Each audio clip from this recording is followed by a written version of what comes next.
What's up, guys? Knows Hoops back today with another video, and today we are talking about someone that a lot of people have said could become a superstar in the making, Paolo Banchero.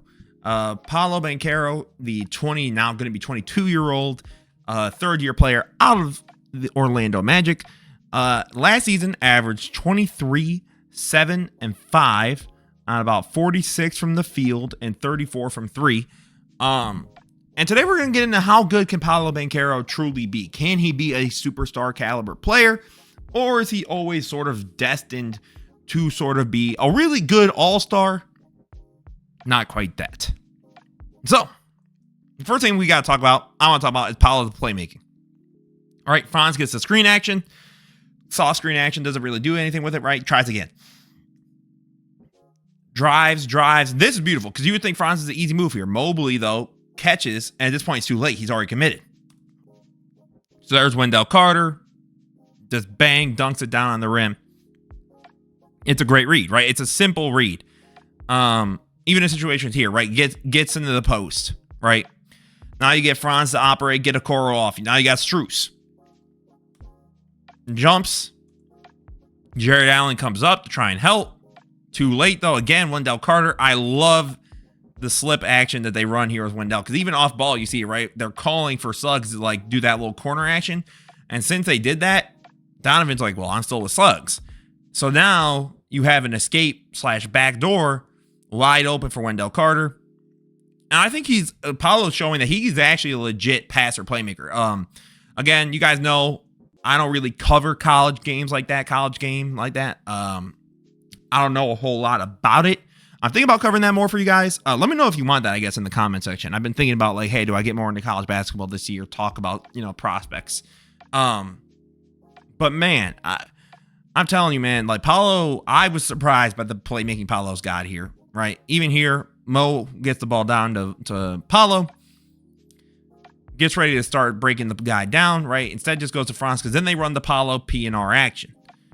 But instead, they do it in a set of, okay, Paolo can run it out the post. Now, this is great because now, unfortunately, it's because Franz is terrible from three this season. So they just play deep under. But since he overcommitted, kicks it back out to Franz. Easy three ball. But that, again, unfortunately, is more so because they just played absolutely terrible shooting. They were a terrible shooting team. So they get Joe Ingles here on the flip. You got George Niang.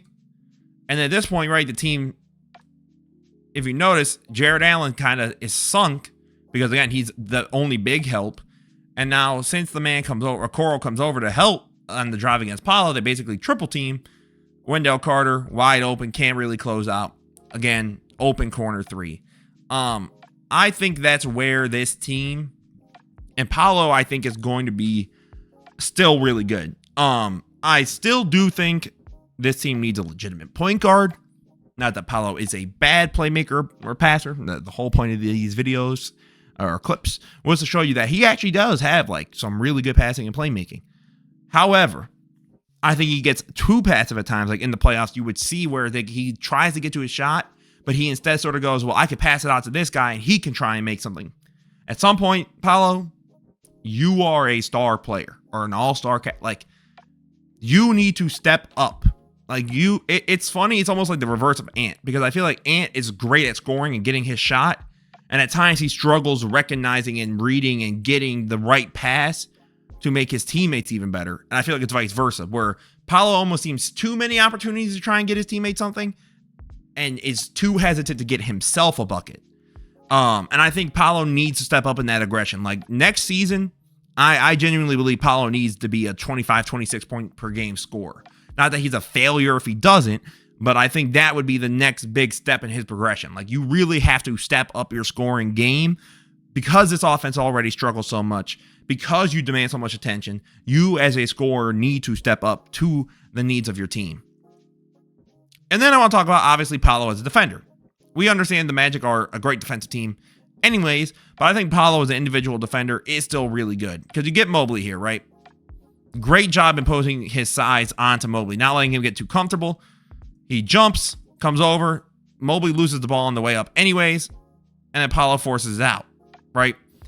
And even then, the physical imposing of, Paolo in that play was really good. Because now, again, Paolo slides over to Strus. Suggs comes over, right?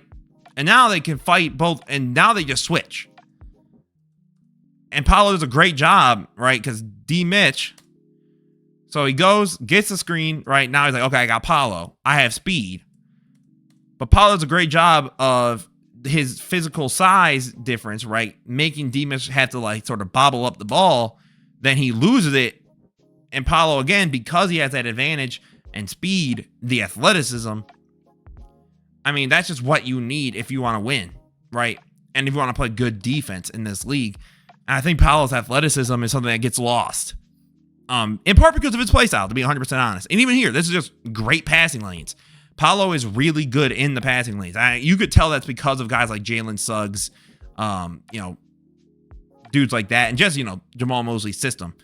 And even here, right, tries to go up. Paolo waits while Okoro goes under and just gets the block, right?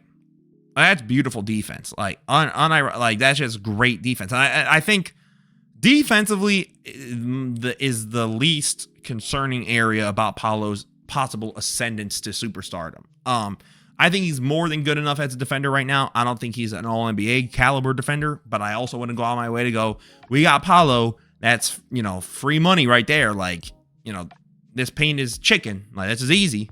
No, it's not going to be that easy for a guy like Paolo, or not that easy for a guy going up against Paolo.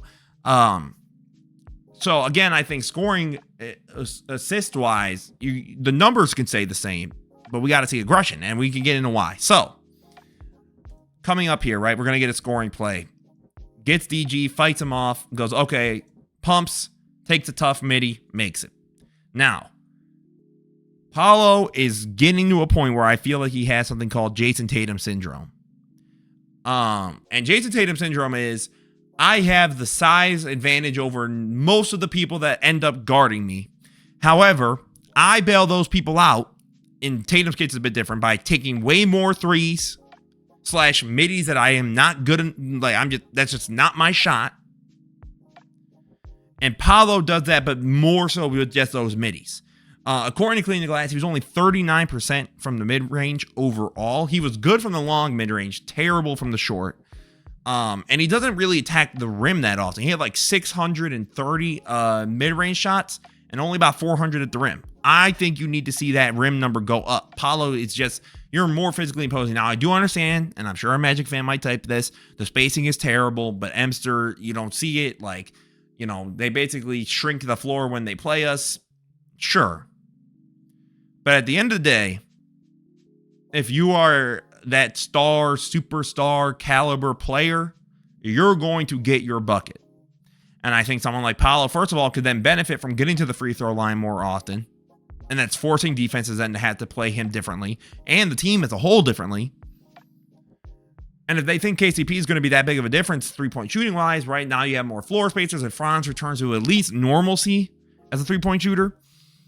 So these buckets are tough, right? And he proved in these playoffs like he can make a tough bucket if you really need it. But I want to go on my way to say I love him making that as his regular diet, if that makes sense. Like, here, more of this, right? You're in transition. Someone tries to pick you up, attack. Like, Darius Garland goes on him. And I love that Paolo just goes, no, we're going to the cup. And even here, right, they get the snatch, Tristan Thompson, goaltend.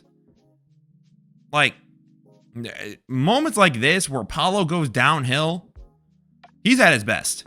And even a shot like this, I'm not mad at per se. Like, you could tell, like, he has that little bit of space. Because Mobley has to, like, or not Mobley. The man has to come in, Marcus Morris. And at that point, right, you have enough separation to where you can do that. And that thing is an acceptable shot. So to me, I think Paolo at his best is a star. And you might say, well, what's a star? I guess the difference is, I put it into terms like Kawhi Leonard is a superstar. Paul George is a star. I don't necessarily know. I'm willing to be proven wrong. Again, these are all young players. I never wanted to be 100% right. I, at this point in time, do not see a superstar in Paolo Banchero. But I think if next season, his stat line should look something like, I would say 26. We'll say about 6 or 7, because they have a lot of bigs. So like 5 or 6 boards, more than okay. And then maybe like 4 assists. Maybe 5, because again, they still don't have that point guard. And I think that's what Paolo needs. If this team really wants to get to a next level, they need a true point guard that can facilitate it all and let Paolo do what he does best. And Franz and all those other dudes, they need a legitimate point guard. But let me know what you guys think down below. Is Paolo Banchero a superstar right now? Is he a superstar in the making? Or do you agree with me, where he's a star, like a Paul George type, like perennial all-star, like, you know, top 15, 20 player consistently throughout his career when he's at his best? Like, what do you guys think down below? As always, guys, this was Mr. No Soups. Don't forget to leave a like, comment, subscribe. We're on the hunt for 1K, people.